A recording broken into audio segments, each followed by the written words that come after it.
오늘 본문 말씀은 그러므로라는 접속사로 이렇게 시작을 하죠. 그렇다면 무슨 뜻일까요? 어제 본문과 오늘 본문의 내용은 서로 연결되어 있다는 것입니다.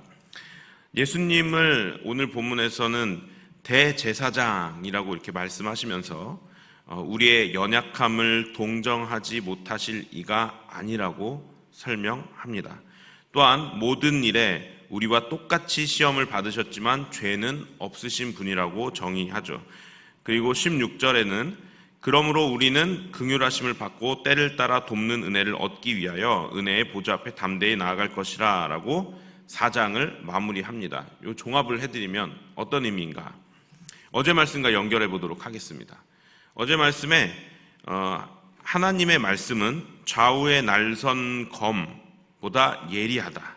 그리고 그 말씀이 우리 마음과 생각을 비추어 우리의 믿음이 낱낱이 드러나게 하셨을 때 우리의 연약함을 이해하시고 기다리시는 예수님의 보좌 앞에 나아가야 한다는 것이에요. 어제 말씀드렸지만 우리의 믿음을 항상 말씀 앞에 비추어 보며 확인해야 된다고 말씀을 드렸습니다. 그리고 믿음이 부족한 것이 확인되면은 어떻게 하라고 하셨어요? 하나님께서 히브리서 말씀에 순종해라. 왜냐하면 믿음이 있다는 증거는 순종이기 때문에 그렇습니다. 그래서 우리들이 하나님의 말씀에 나의 영혼을 비추어서 우리의 믿음 없음이 발견이 되면 하나님 앞에서 순종하기를 힘써야 한다고 했어요. 자, 그런데 그렇게 할 때에 우리의 그렇게 가능한 것이 예수님께서 우리가 연약한 것을 이해하신다고 오늘 말씀에서 하고 계시는 것입니다. 그러니까 우리를 기다려 주신다는 거예요. 우리의 그 연약함을 말씀에 비추어 보았을 때 예수님께서 우리를 동정 못하실 분이 아니시기 때문에 우리가 순종하는 것을 기다려 주신다. 오늘 그 말씀으로 시작을 하고 계시는 것입니다. 믿음 없는 이에게, 그리고 믿음이 있다 하더라도 사실 우리 그리스도인들에게는 우리 하나님의 긍휼하심과 때를 따라 돕는 은혜가 필요합니다. 오늘 그 말씀을 하고 계시는 것입니다. 그리고 나서 4장을 마무리하고 5장으로 넘어가서는 대제사장이신 예수님의 근거를 이렇게 막 풀어서 서술하면서 대제사장으로서의 예수님의 권위에 대해서 이렇게 이야기합니다. 5장 말씀에서 대제사장으로 대표되는 두 인물이 나와요. 오늘 읽은 본문에 다 나와 있죠. 첫 번째는 아론이고요. 두 번째는 멜기세덱입니다. 한번 들어보시기 바랍니다. 1절부터 4절까지의 말씀의 내용을 알기 쉽게 요약하면 이렇습니다. 대제사장은 이스라엘의 모든 사람을 대표해서 속죄하는 제사를 드리게 하는 사람이에요. 네.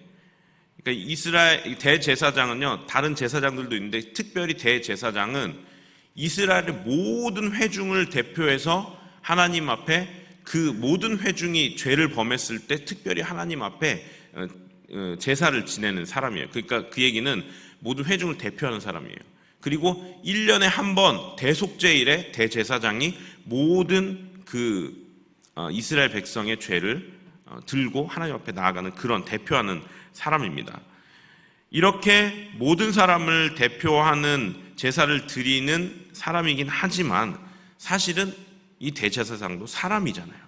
그래서 이 대제사장도 인간이기에 연약함에 휩싸여 있는 사람이기 때문에 백성을 위하여 속죄제를 드리는 것 같이 또한 자기를 위해서도 속죄제를 드려야 하는 사람이다라고 오늘 말씀을 하세요. 이해가 되시죠? 대제사장도 사람이다 이겁니다. 그래서 이 사람조차도 하나님 앞에 나아갈 때는 반드시 이러이러한 속죄제를 드려야 한다고 말씀을 하시죠. 그럼에도 불구하고 이 존귀한 대제사장직은 스스로 하고 싶다고 할 수 있는 것이 아니고 오직 하나님의 부르심을 받은 자만 가능하다고 오늘 말씀을 하고 계세요. 그리고 그 첫 번째 사람이 바로 아론이다라고 말씀을 하십니다. 그 다음 5절 말씀부터는 또한 이와 같이라고 시작을 해요. 그리고 나서 앞에 내용과 공통점이 있는 것을 암시하면서 시작하죠. 또한 이와 같이라는 뜻은 무슨 뜻이에요? 앞에 내용하고 똑같은 내용이 나올 거다라고 하면서 하시는 말씀이 그 내용이 아론도 스스로 대제사장이 된 것이 아니고 하나님의 특별한 부르심으로 대제사장이 된 것처럼 예수님도 대제사장이라고 칭하심 받은 것이 스스로 칭함 받은 것이 아니고 아버지 하나님께서 특별히 아들이라고 이르시며 예수님을 멜기세덱의 반차를 따르는 제사장이라고 명하셨다는 것입니다.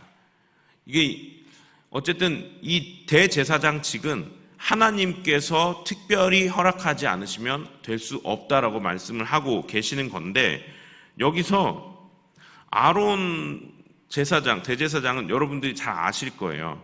이 출애굽하면서 하나님이 율법을 세우시면서 첫 번째로 세우신 대제사장이거든요. 그래서 역사적인 의미를 이미 알고 계시고, 대제사장 하면 그렇지 아론이었지라고 우리들이 잘 알아요. 근데 이 멜기세덱의 반차를 따르는 제사장, 들어는 봤는데 이게 도대체 무슨 말인가? 들어보시기 바랍니다. 이 멜기세덱 제사장은요, 창세기 14장에 등장을 해요. 14장 8절에 이렇게 등장합니다.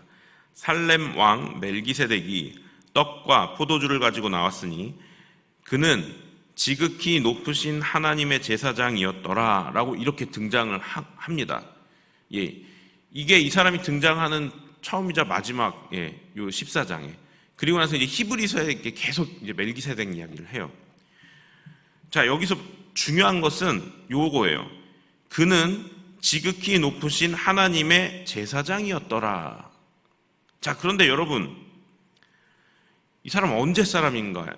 창세기 14장에 이거 누가 만났냐면요, 이거 아브라함이 만난 사람이에요. 아브라함이. 그럼 아브라함이 먼저예요? 아론이 먼저예요?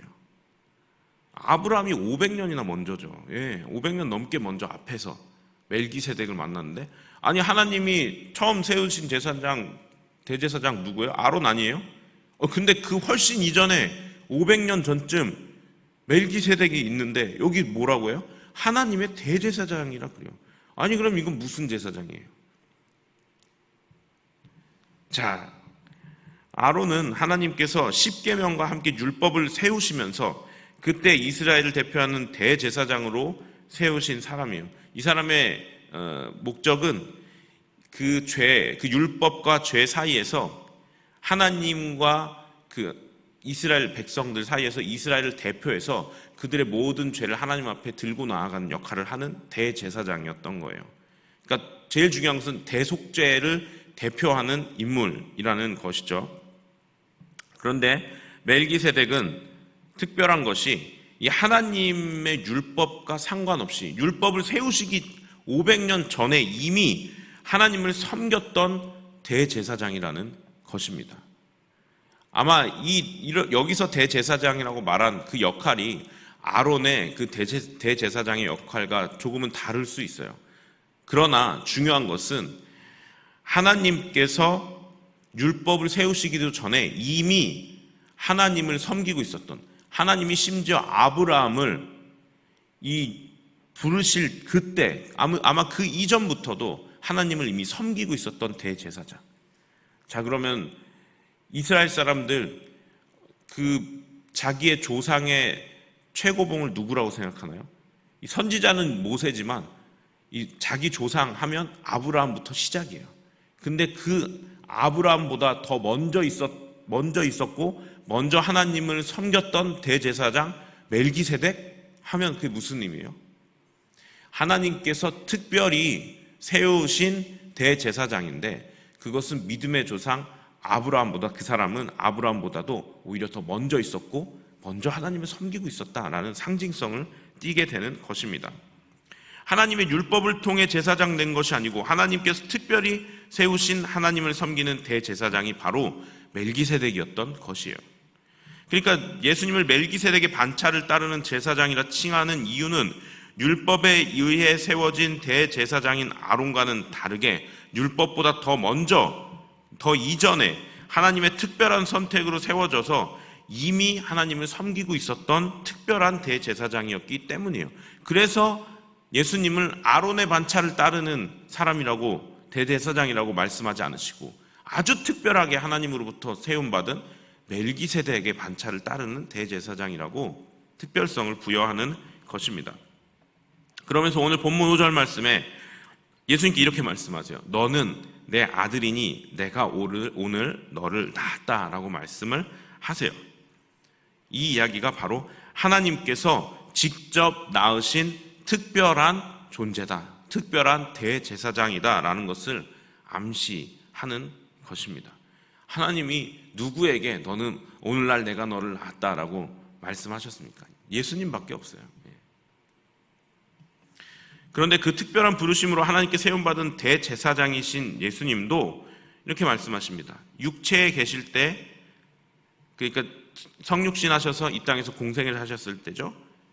자기를 죽음에서 능히 구원하실 하나님께 심한 통곡과 눈물로 간구와 소원을 올렸고, 하나님의 아들이시면서도 고난을 받으심으로 순종하셨으며 하나님의 뜻을 다 이루어 온전하게 되심으로 하나님께 멜기세덱의 반차를 따른 대제사장이라 칭하심을 받으셨다 라고 말씀하시고, 결론이 뭔지 아세요? 그런데 우리 예수님도 이렇게, 아까 저희 찬송했죠. 주님도 때로는 울기도 하셨다. 사람으로 이 땅에 계실 때 눈물로 간구하셨고, 그리고 하나님의 아들이시면서도 불구하고 고난받으심으로 순종하셨고, 자, 하나님의 아들도 그 인내하심과 그 고난 가운데에서 인내하심으로 하나님께 순종하셨는데, 야, 하물며 우리 사람들이겠느냐라고 오늘 이 히브리서 저자가 말하는 거예요. 이 믿음 지켜야 되는 상황에 대해서 하나님 아들도 그렇게 인내함으로 믿음을 지켰는데, 야, 하물며 우리들은 더 해야 되지 않겠냐, 우리는 더 인내해야 되지 않겠냐라고 오늘 히브리서 저자가 말하는 거예요. 말씀을 마치려고 합니다. 히브리서 저자는요, 계속해서 인내와 순종을 강조해요. 끝까지 계속 가요. 그러면서 그 인내와 믿음이 또 결부되어 있다는 것을 한 11장쯤 가서 아주 중요하게 피력을 합니다. 목숨이 위태로운 것 같고, 그리고 정말 조급한 마음이 들어도 인내해라. 인내함으로 순종해라. 여기에서 두려움에 믿음의 발걸음을 물러서게 되면, 뒤로 한 발짝 너희 믿음이 물러나게 되면, 어제 말씀에 뭐라고 말씀하셨어요? 아직 영원한 안식이 이르지 않았다. 거기 이르지 못할 수도 있으니까 너희들 믿음에 굳건히 서서 인내함으로 순종하면서 지금 이 시간들을 견뎌라 라고 말씀하고 계시는 것입니다. 오늘 보셨죠? 하나님의 아들이신 예수님도 하신 그 인내, 그 고난을 참으시느라 얼마나 인내하셨겠습니까? 그러나 말씀에서는 기쁨으로, 그 미래에 있을 것들을 생각하시며 기쁨으로 인내하셨다고 기록이 되어 있습니다. 모든 그리스도인들에게 필요한 것은 바로 이 예수님께서 하신 인내를 통한 순종임을 오늘 말씀을 통해 한 번 더 깨닫게 됩니다. 우리 성도님들도 인내 한계에 부딪힐 때가 있을 거예요. 이 믿음 생활을 하시다가 정말 힘들고 어렵고, 그래서 내 맘대로 하고 싶을 때도 있고 포기해버리고 싶을 때도 있고, 아마 그럴 때가 있을 것입니다. 그럴 때 여러분, 예수님 꼭 생각하시기 바랍니다. 야, 예수님도 그렇게 하셨는데 하물며 나는 더 열심히 더 인내해야 되지 않을까라고 한 번 더 자기 자신을 권면하시며, 그렇게 믿음으로 그리고 순종하실 수 있는 우리 성도님 되시기를 주님의 이름으로 축원합니다. 기도하시겠습니다. 하나님, 오늘 말씀을 통해 하나님의 아들이신 대제사장이신 예수님조차도 하나님 앞에서 인내함으로 그 고난을 견디시며 순종하셨는데 하물며 우리겠느냐라는 그러한 말씀으로 다시 한번 우리를 권면하여 주시니 감사합니다. 신앙생활하면서 인내하기 어렵고 이제는 더 이상은 못 참겠다라고 하는 그러한 인내의 상황에서 다시 한번 이 말씀을 기억해 하시고, 주님도 때로는 울기도 하셨네. 그러나 끝까지 인내하며 순종하며 나아가신 우리 예수 그리스도 생각하며 우리의 믿음을 그렇게 끝까지 묵묵히 영원한 안식에 이르기까지 하나님 앞에 나아갈 수 있도록 인도하여 주시옵소서. 예수님의 이름으로 기도합니다. 아멘.